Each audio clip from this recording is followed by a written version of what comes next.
Assalamualaikum Bu Rina, bagaimana kabarnya? Sehat Bu Rin? Waalaikumsalam Bu Monik, alhamdulillah sehat. Bu Monik sendiri bagaimana? Sehat ya? Alhamdulillah sehat juga. Gimana Bu Rina?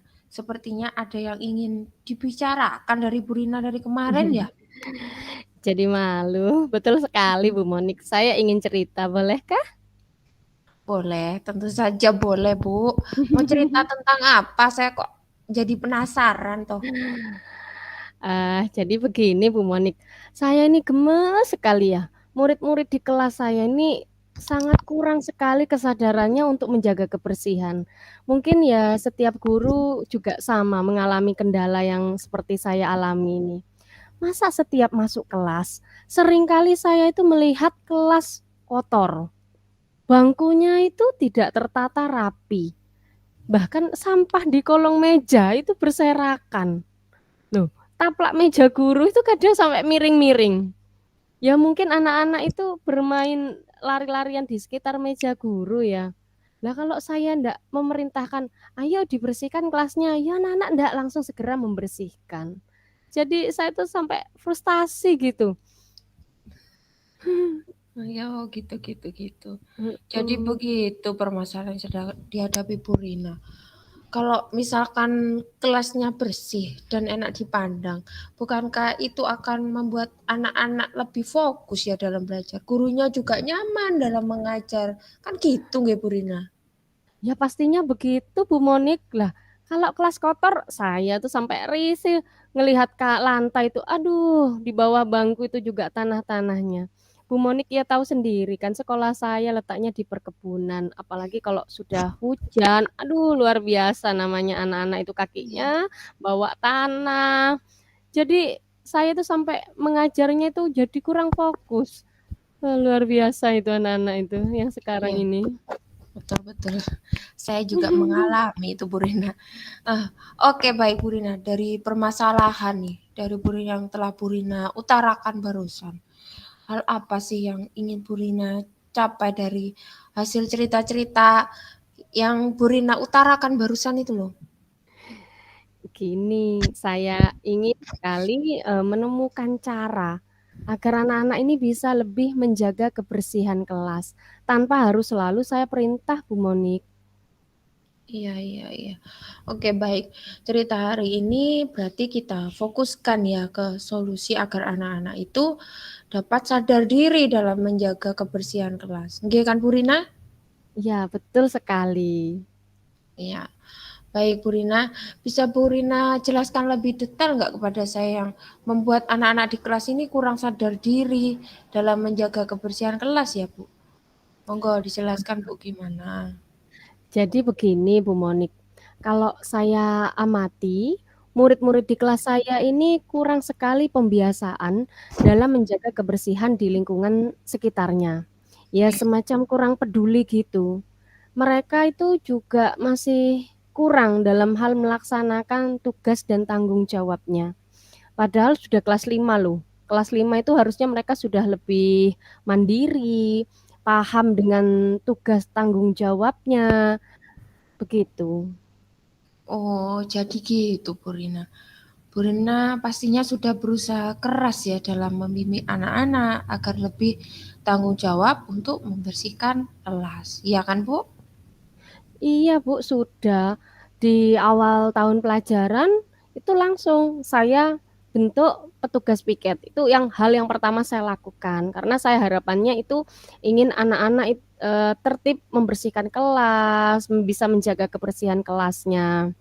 Dan saya itu juga menjelaskan apa saja tugas-tugas yang harus dilaksanakan dalam satu minggu itu. Jadi anak-anak itu dibagi menjadi 6 kelompok. Setiap hari Senin, Selasa, dan sampai dengan Sabtu mereka sudah mendapatkan tugasnya masing-masing. Nah selain itu saya juga setiap hari tidak pernah absen. Saya selalu ini menyampaikan ke anak-anak ya, ayo kita jaga kebersihan kelas. Karena kelas yang nyaman, belajar pun juga nyaman. Selalu saya sampaikan seperti itu. Tapi kok rasanya anak-anak ya tetap kembali lagi menunggu diperintah sama gurunya. Iya. anak-anak. Baik Bu Rina, kira-kira nih kalau saya beri rentang nilai, kira-kira murid Bu Rina ini nilainya berapa Bu untuk masalah kesadaran diri dalam membersihkan kelas? Berat sekali nih saya kalau kasih nilai.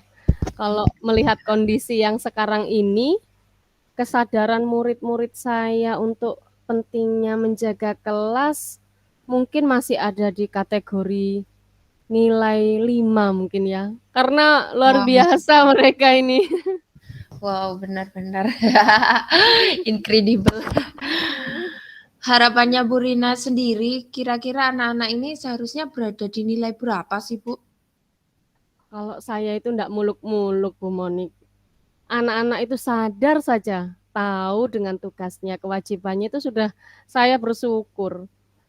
Kalau saya harus memposisikan rentang nilai ya mungkin 7 aja saya sudah sangat bersyukur sekali loh. Udah Apalagi kalau banyak ya. bisa meningkat sampai di 8, luar biasa bahagia saya. Iya, iya, iya.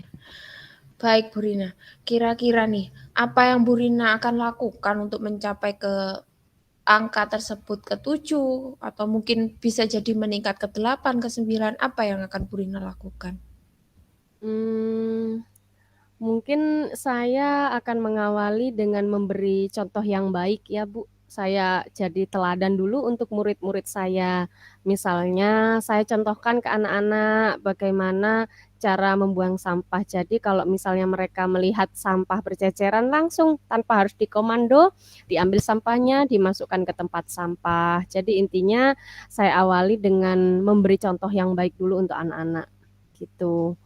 Nah, kemudian saya juga akan berusaha membuat membudayakan anak-anak. Jadi anak-anak itu agar lebih peduli dengan lingkungannya. Jadi mereka itu kalau misalnya ada teman yang membuang sampah sembarangan, itu saling mengingatkan, jangan buang sampah sembarangan, padahal kan sudah ada tempat sampahnya, yuk kita Iya, buang sampah di tempatnya, seperti itu.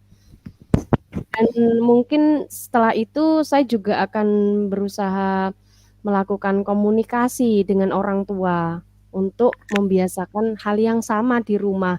Percuma kan Bu Monik kalau misalnya di sekolah saya bersikukuh, ayo kita jaga kebersihan, ayo kita buang sampah di tempatnya. iya, Jangan sampai kita melihat sampah berserakan, tapi di rumah orang tua tidak membiasakan. Nah, pada akhirnya percuma kan Bu? iya, betul, betul, betul sekali. Oke, baik sekali yang telah dilakukan oleh Bu Rina tersebut. Dengan memberi contoh kebiasaan yang baik untuk membuang sampah dan juga Iya. mengingatkan anak-anak untuk membersihkan sampah. Kemudian juga ada komunikasi lagi sama wali murid untuk Iya. membiasakan hal baik selama di rumah. Kira-kira ada lagi nggak sih Bu yang akan Bu Rina lakukan untuk mewujudkan harapan Bu Rina itu? Saya kira mungkin akan saya tambahkan poin dalam keyakinan kelas. Kan di kelas ada keyakinan ya, Bu. Jadi nanti akan saya tambahkan keyakinan kelas agar anak-anak itu selalu peduli menjaga kebersihan kelas. Bagus sekali rencananya Bu Rina ini. Oke, menurut Bu Rina, kegiatan yang mana dulu akan Bu Rina laksanakan untuk mencapai harapan Bu Rina? Menurut saya semua kegiatan pasti akan saya lakukan ya, Bu. Namun secara bertahap, nggak mungkin langsung sekaligus gitu. Iya, iya. Pastinya saya akan mengawali dengan menjadi contoh yang baik dulu untuk anak-anak. Jadi mereka saya contohkan bagaimana mengambil sampah yang berceceran dan membuang pada tempatnya. Kalau sudah mulai terbiasa, saya mulai membuat keyakinan di mana ada poin kewajiban menjaga kebersihan kelas. Jadi kalau sudah ada keyakinan kelas, mereka akan terbentuk dari hatinya ya. Iya, Kemudian saya akan membudayakan anak-anak saling mengingatkan. Jadi kalau misalnya ada temannya yang mulai melanggar, itu diingatkan oleh teman yang lain untuk tertib melaksanakan tugas piket. Karena ini kadang sering anak-anak Iya. meninggalkan tugas piketnya, yang alasan lupa datang langsung main, lupa kalau hari itu tugas piket. Nah, jadi ini peran teman-temannya itu saling mengingatkan itu sangat penting sekali. Nah, selanjutnya mungkin yang terakhir saya akan komunikasikan pada orang tua agar membiasakan hal yang sama di rumah. Harapan saya kalau misalnya di sekolah sudah mulai tertata, anak-anak sudah mulai disiplin untuk menjaga kebersihan, di rumah juga sama, itu akan menjadi budaya yang positif untuk anak-anak. Oh iya. Kira-kira nih Bu, rencananya kapan bisa mulai dilaksanakan Bu? Kalau bisa secepatnya ya Bu, mungkin akan saya mulai besok. Oke, baik agar lebih cepat dalam pembiasaan yang baik ya Bu untuk anak-anak tentunya. Iya betul sekali, karena penting sekali ya kita menjaga kebersihan di sekitar. Iya, semoga apa yang telah Bu Rina usahakan ini ya Bu dapat berdampak baik untuk anak-anak tentunya. Insya Allah, amin. Iya. Baik Bu Rina, tetap semangat ya dari cerita-cerita kita hari ini. Apa yang dapat Bu Rina rasakan? Alhamdulillah, saya bersyukur dan lega sekali karena mulai Iya, ada pandangan untuk menyelesaikan permasalahan yang tengah saya hadapi. Memang ini sebenarnya permasalahan yang sering kita jumpai, tapi kalau tidak disampaikan kok rasanya mengganjal gitu di hati. Terima iya. kasih Bu Monik. Oke, baik Bu Rina. Sangat menikmati sekali ya. Saya juga sangat menikmati sekali cerita-cerita kita hari ini karena Bu Rina sudah mendapatkan solusi ya untuk permasalahan dari Bu Rina tadi. Sama-sama Bu Rina, semoga di pertemuan lain kali sudah ada proses kemajuan dari rencana yang telah Bu Rina jabarkan tadi ya. Kita bisa bincang-bincang lagi di lain waktu ya Bu Rina. Siap Bu Monik. Ya, sampai jumpa di lain waktu ya Bu Rina. Tetap semangat ya. Tetap semangat juga Bu Monik, sehat-sehat ya. Ya, makasih Bu.